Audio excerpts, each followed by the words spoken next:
Alright, YouTubers, here's part 2 of this video. This is the actual disassembly of the Bigboy.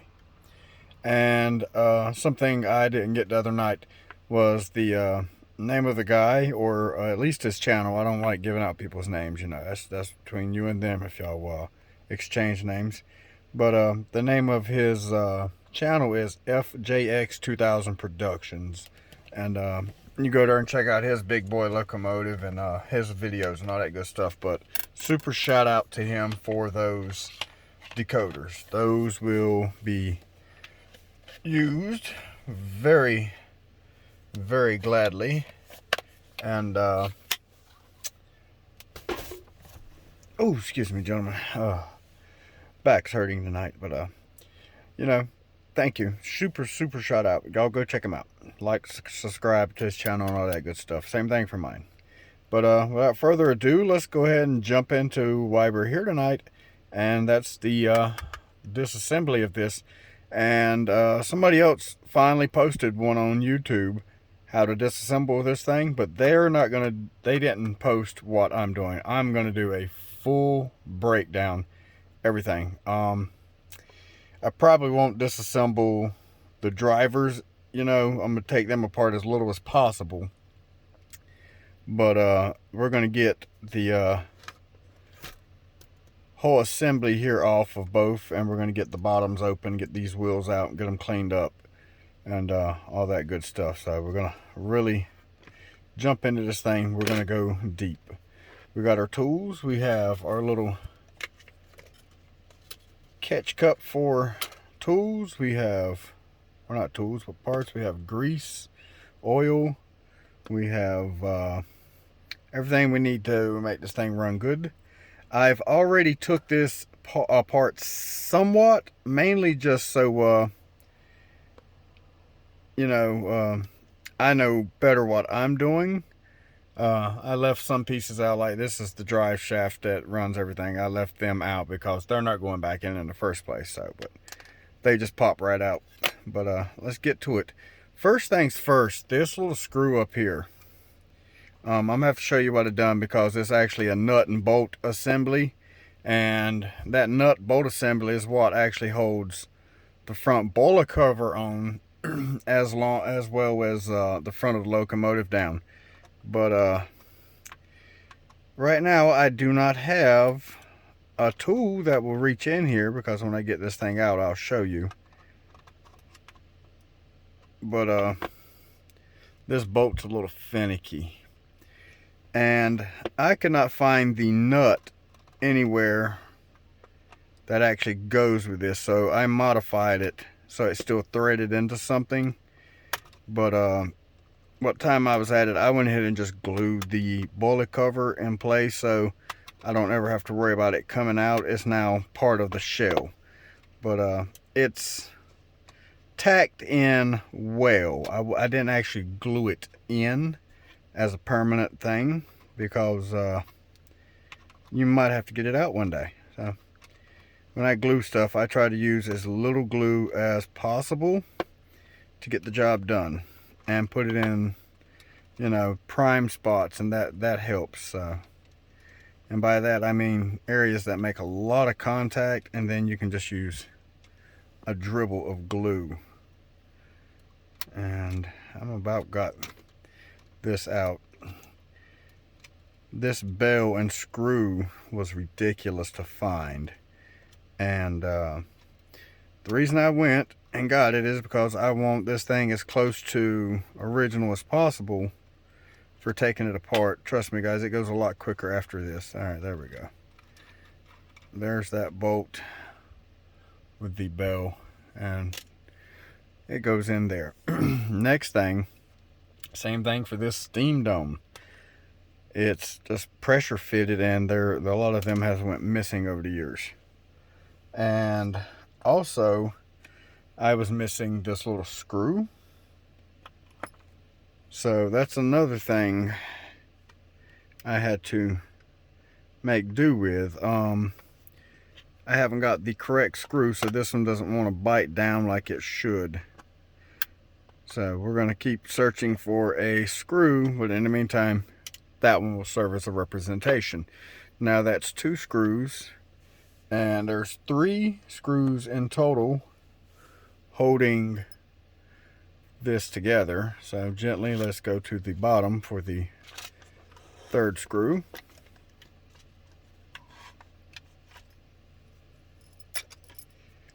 And you're going to want to go get this out of the way as much as possible. Matter of fact, let's go ahead and take the little drawbar off, because it's got to come out here soon anyway. So let's go ahead and get that dealt with, and then that'll help us turn this a little more. And by doing that, it exposes this screw right here, and you'll know it because it's right here by the name Rivarossi, and it's a flathead. And once you get that 3rd screw out, this shell will come off. So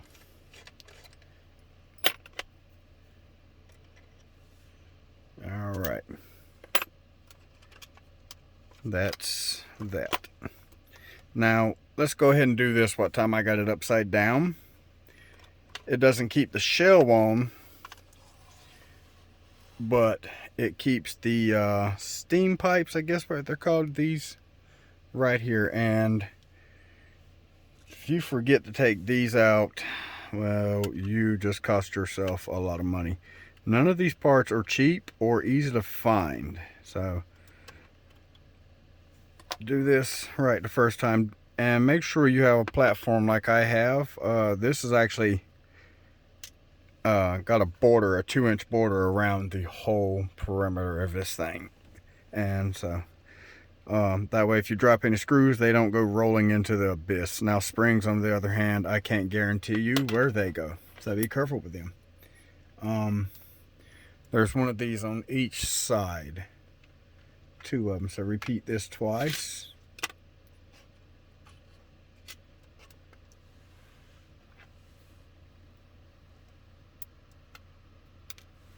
And they're very tiny little screws, very tiny, so let's not lose them. All right, now that we got these free, let's go ahead and turn her back over.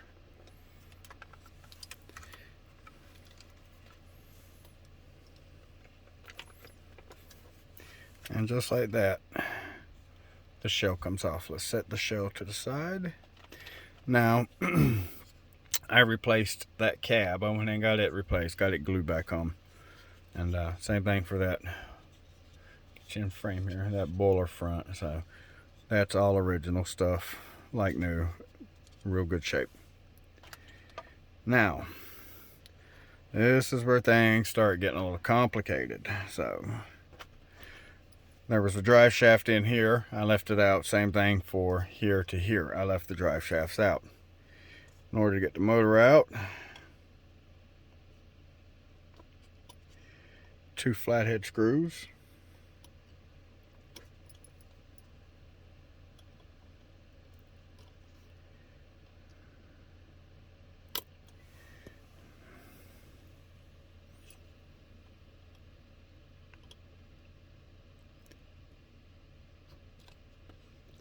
And it comes out. You don't even have to take them all the way out, just loosen them, because they sit in them forks, and then they just drop right back down in there. Another thing, I started omitting a lot of the wires because this thing's getting totally rewired, so none of that's going back in. This motor's actually in very good shape. It's nice and clean inside. And let's see if we can count the poles. 1, 2, 3, 4, 5. It is a 5-pole motor, ladies and gentlemen. Why not? My curiosity's spent. Let's see what she looks like inside. Let's open her up right quick. What time we're doing it?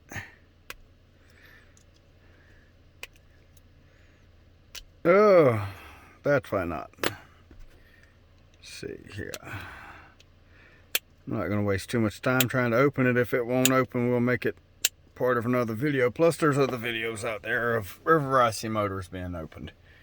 But, alright, let's throw that to the side. Now, Next thing you're going to want to do is remove these worm gear covers.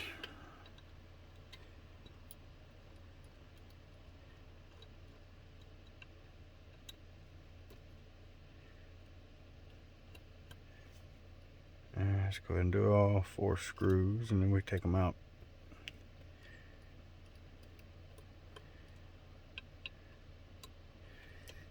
And one go. Alright. There we go. So let's throw the screws over here. Be careful, these boxes open up. And if they open up on you at the wrong time, you could possibly lose some parts. But whenever this shaft spins, it spins that little fellow there and turns it.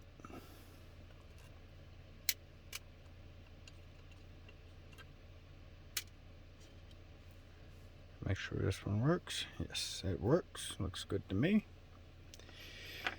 Now, let's see. How was it? This came out outright. Now we got another screw back here. This is going to remove the rear truck. Little short screw right there. I'm trying to use these pliers or the tweezers as much as I can for you guys, so these big bear paws don't get in the way of what I'm doing. Alright, and there you go. You got the back truck off. Now, this shaft here connects the two. Do not lose it unless you feel like making one. This is not a replacement part. You cannot find those. If you can, let me know. Alright, now let's go ahead and separate this rear truck. Figure out where it separates at. Let's see, we have a rivet there, and I think if I take this screw out right here, I'm going to let this separate. I haven't gone too much further than this right here as far as disassembling this thing goes. I didn't want to go too far in it and then have to put it all back together just to show you guys, but at the same time I wanted to. Yeah, there we go, it comes out. Let's go and put the screw back in, because we're going to keep screws separate for each truck. So everything I take apart on this truck goes in one package for reassembly, and same thing for the other truck. Alright, now we can just set that whole assembly to the side. Set that assembly to the side. Now this next one doesn't come off from the top side. You have a little screw right here. Once again, you cannot get this part replaced unless you feel like sitting down with a machine shop and a slide caliper for a couple hours. I advise you don't lose this. Once you take that loose, this comes off. This is now a single assembly. Now, I'm just going to set these to the side for now. Well, dropped something already. It was the other shaft that went down in there. That's what fell, and it fell in the parts container. Thank you. So, take a quick look at this. It looks pretty good. Nice and dirty. This thing needs to be cleaned. I probably won't disassemble all the drivers on this one, and I'll just pull the wheels out and make sure everything's clean, get everything lubricated. Like I said, I don't feel like dealing with stuff like these little springs, and as long as I don't have to, I'm not going to. So when it comes to taking something apart, less is more if you don't have to take it apart. One thing I want to do by the time I got it disassembled is I want to put a real coupler on the front. So maybe do some double heading with the other ones. Maybe even some triple heading one day. So that looks good. Everything's there, just dirty. set this to the side as well. Might as well put that drive shaft in there.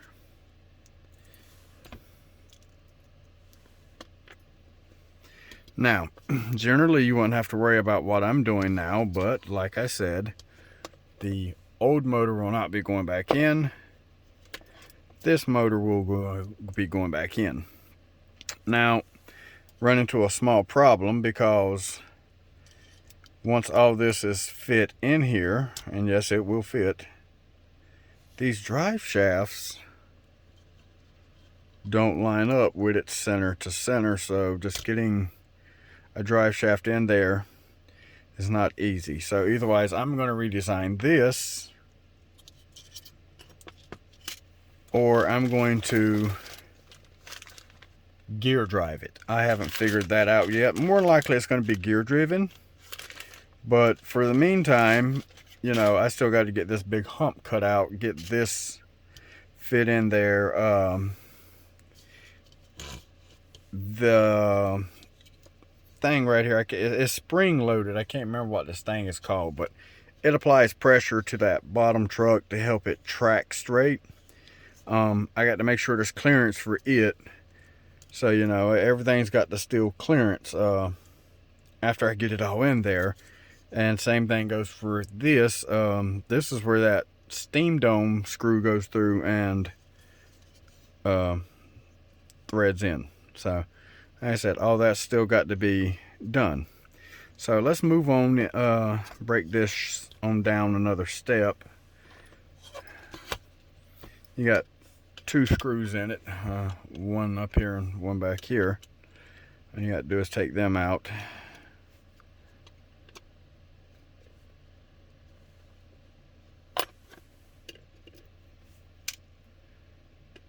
Once you get these out,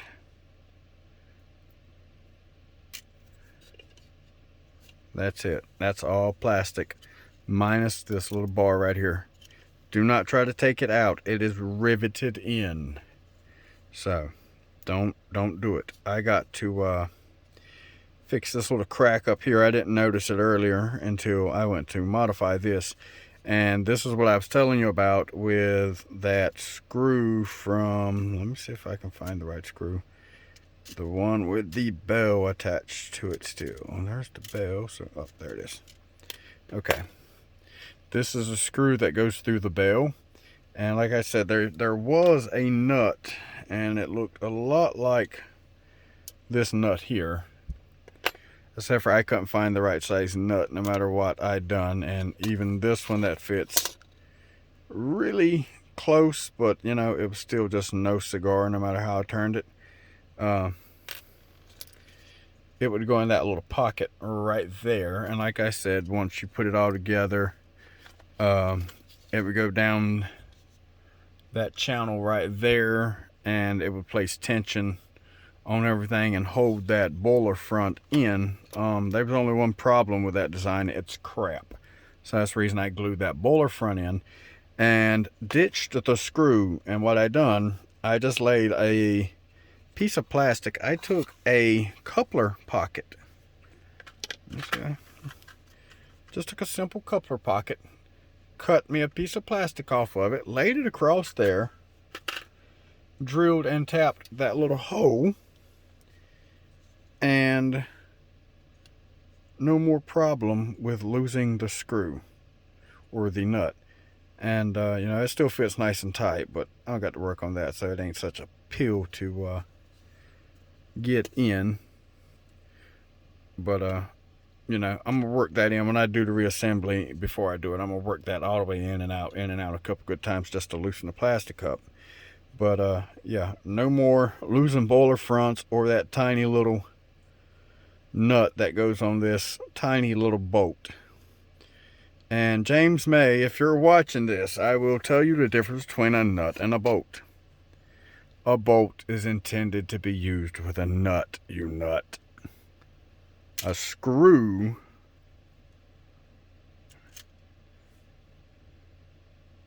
is not.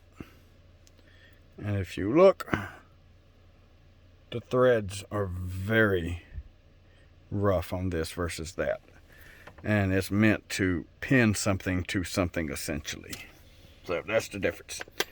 Alright, now we're done with this. I'm going to do that repair off camera and stuff like that. Like I said, I'm trying to keep this video short. This is a full disassembly. Next comes that little spring that applies pressure. Then you have this front screw that holds that. Essentially it's an anchor for that front truck. It holds that on. And one last part. This comes out. Maybe it might push out better. There we go. Little plastic piece. Just well, that's what the rear truck mount is going in. If you notice, it's spring loaded. It'll self-center, but that helps it pivot and move. But that's the hole that passes through, and that screw comes out from the other side. So let's get over that, put to the side. Alright guys, I'm gonna stop this here. It's already been 21 minutes, but like I said, part of the rebuild is I'm going to cut this hump out, get that motor in. Like I said, I don't know if I want to do band drives, gear drive, or remodify these drives. So, you know, it's going to be probably a few days before I make the next video of me actually reassembling all this. But hopefully in the next couple of days I can get you a video out of the breakdown of the trucks and go from there. So guys, I hope you enjoy the video. I hope you learned something from it. Don't forget to check out FJX 2000 Productions. He does a lot of great stuff over there, so check him out. Like, subscribe, and all that good stuff to his channel. Like, subscribe, and comment to my channel. Like I said, as always, don't hesitate to leave a comment down in the comments section if you have any questions or anything like that. If you have any ideas, always feel free to share them. So, alright guys, y'all take care, enjoy the video, and we'll get back to you later.